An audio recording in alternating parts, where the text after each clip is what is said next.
Since it was first released almost 40 years ago in 1983, A Christmas Story has become one of my top 10 favorite Christmas flicks of all time. And I just saw its brand new sequel, A Christmas Story Christmas, now streaming on HBO Max.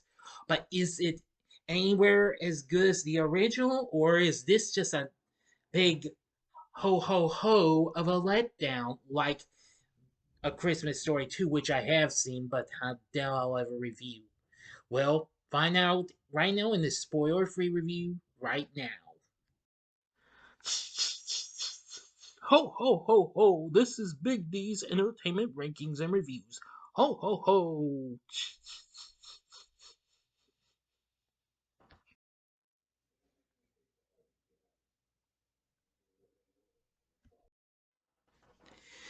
So, greetings, my fellow YouTubers, and Merry Christmas. Welcome to Big D's Entertainment Rankings and Reviews. My name's Doyle, better known to as the Big D, and this time around I bring to you a spoiler-free review of the 2022 Christmas comedy flick A Christmas Story Christmas from Warner Brothers along with HBO Max.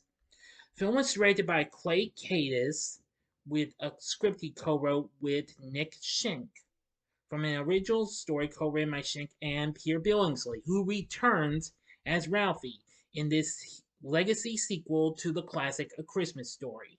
If you would like to see my review of that, you can see it as I put up a card there. But I plan to re-review the film next year for its anniversary. And it's the eighth overall installment in the Parker Family Saga franchise. Yes, I found there have been others aside from 1994's It Runs in the Family and the direct-to-video film from the late 2000s, A Christmas Story 2. The film was produced by Billingsley along with Vince Vaughn, Cale Boyer, Jay Ashenfelter, Mark Tobaroff, and Erwin Zwilling. Now, aside from Billingsley, Ian Petrella, Scott Schwartz, R.D. Robb, and Zack Ward return as Randy, Flick, Schwartz, and Scott Farkas. Plus, we get a little bit of a brief appearance of Grover Deal, once again played by Anya. Anya.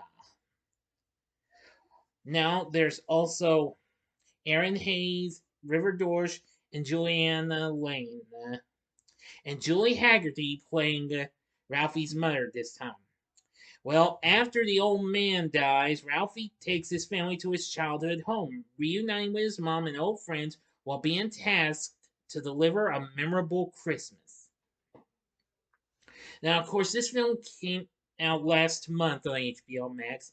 I recently decided to give myself a free trial of this, so I'm going to try to watch just maybe a few things. Maybe not a whole lot of stuff, but I plan to watch some stuff on there and then cancel it. Because I really don't want to try and pay a whole lot, have well, my person with to pay a whole lot for that, you know. The film takes place 33 years after the events of A Christmas Story in December of 1973. Ralphie's moved away from Indiana and lives in Chicago with his wife Sandy and has two children, Mark and Julie. He's been taking a year off from an unspecified rat race job to write his first novel, but its excessive length leads multiple publishers to reject it. And as the family prepares for Ralphie's parents to come visit for Christmas, his mom calls to tell Ralphie that his father, or the old man, has died, which shocks everyone. So Ralphie and his family come to see his mother. And she gives Ralphie two tasks: write his father's obituary and take up his mantle of making Christmas special for the family. Well, that's all I'm going to tell you on this, but I will tell you, you're going to see a whole lot of things being fixed up now, what have you. Now, from what I've seen of the film, I thought it was really funny. Now, I only had a slight bit of a nitpick with some of the moments. Some of them actually do kind of take on scenes you remember from the actual Christmas Story, but except in a different way and what have you. But that's just, well, but I wasn't too upset. That's just only a little bit of a downside and what have you. But nevertheless, they still provide a lot of fun though. I was glad to have seen Peter Billingsley back as Ralphie. He was absolutely great in this.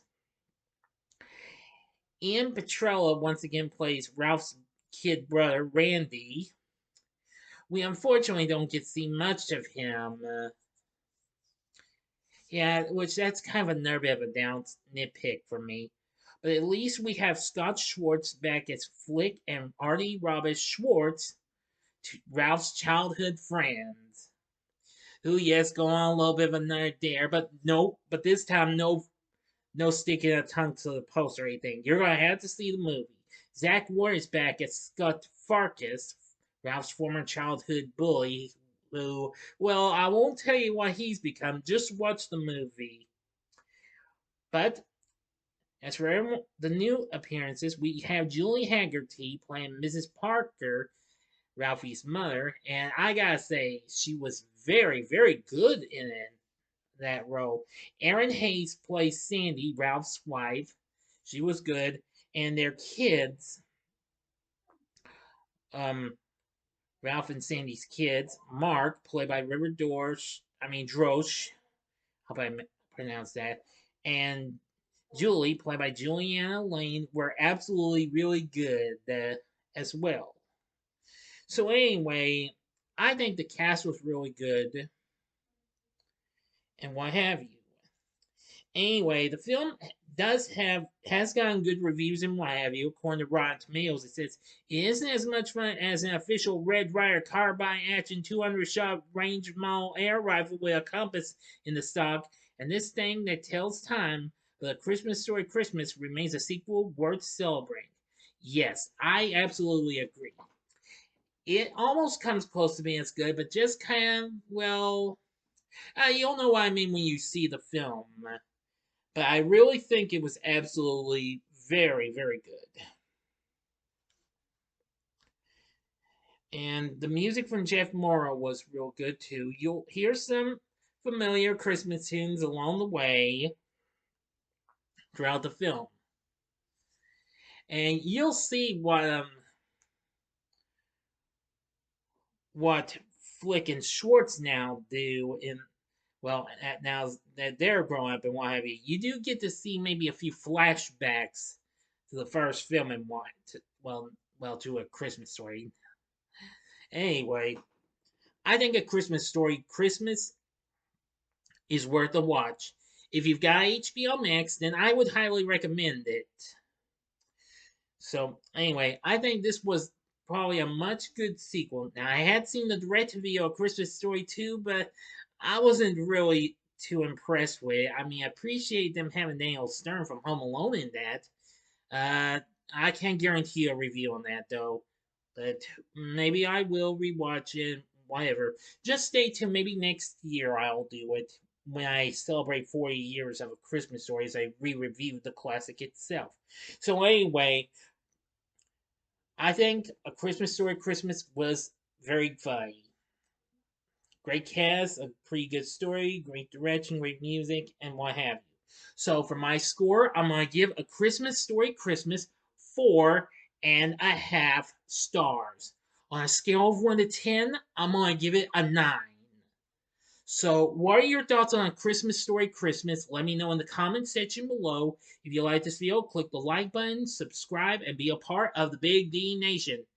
And stay tuned, I'll have another spoiler-free review coming up soon. So thanks for watching, and if you like this, check out my reviews for these other Christmas type films and what have you. In the upper left hand corner is my review of Santa Claus the movie from 1985.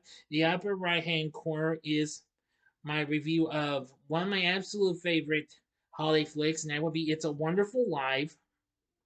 Or if you like another holiday themed comedy, go to the bottom left hand corner and see my review for Home Alone. And the bottom right hand corner is the button you can click to subscribe. If you like rankings and reviews on movies, TV, music, video games, etc., then I'm your guy. Thanks for watching. Until next time, I'm the Big D saying, see ya.